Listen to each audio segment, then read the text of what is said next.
Well, we've got your back this morning. You might not realize it, but it's actually National Assisted Living Week. And many folks, maybe they think planning to move into an assisted living facility, you got to wait until maybe you're a little bit older. But the truth is, it's always a good idea to plan ahead. And also, you might be moving in your loved ones too. So we've got Connecticut Eldercare attorney Henry Weatherby. He's here live this morning. Thank you so much for being here. Thank you for having me. And you've got all the top tips, all the top questions people need to be asking before they, move their loved ones into an assisted living facility.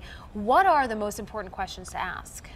Well, the biggest thing that gets in the way of people planning this is they're afraid of what it's going to cost. And quite frankly, long-term care insurance was designed for that. It's a product's been on the market for about 30 years, and if you plan ahead, it can be one of the best ways to take care of those costs. At what time do you think you should be investing in something like that? Well, mostly we see people starting in the 50s or 60s is usually the best time to begin looking at whether or not it makes sense in your situation.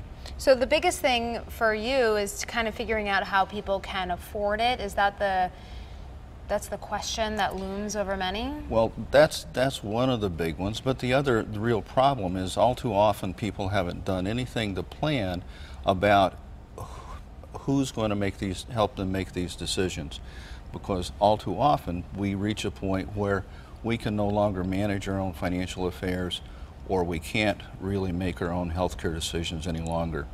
And so everybody, in my opinion, should be considering putting these planning pieces in place once they're adults, essentially at 18.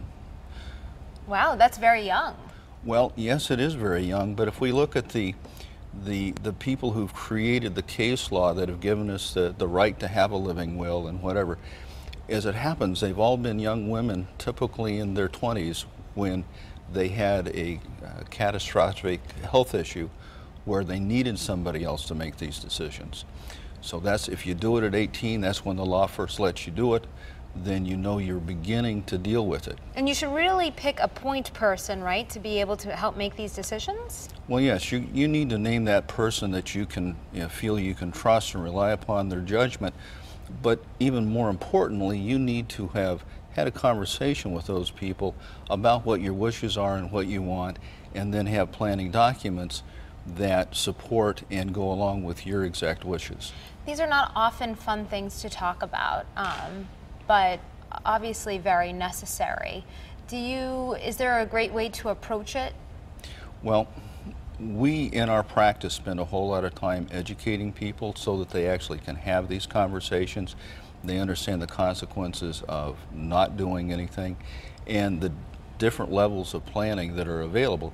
Everybody has a plan. You can't not have one. The legislature furnished that in the form of a conservatorship if you don't do anything at all. And then you can end up with a situation rarely as bad as Terry Schiavo, but you do end up with less than optimal results. Well, thank you so much, Connecticut Eldercare attorney Henry Weatherby. Thank you so much. Some great information. And for more, you can always head to our website, WTNH.com. Just go on that on-air tab, pull it down to the Good Morning Connecticut weekend section.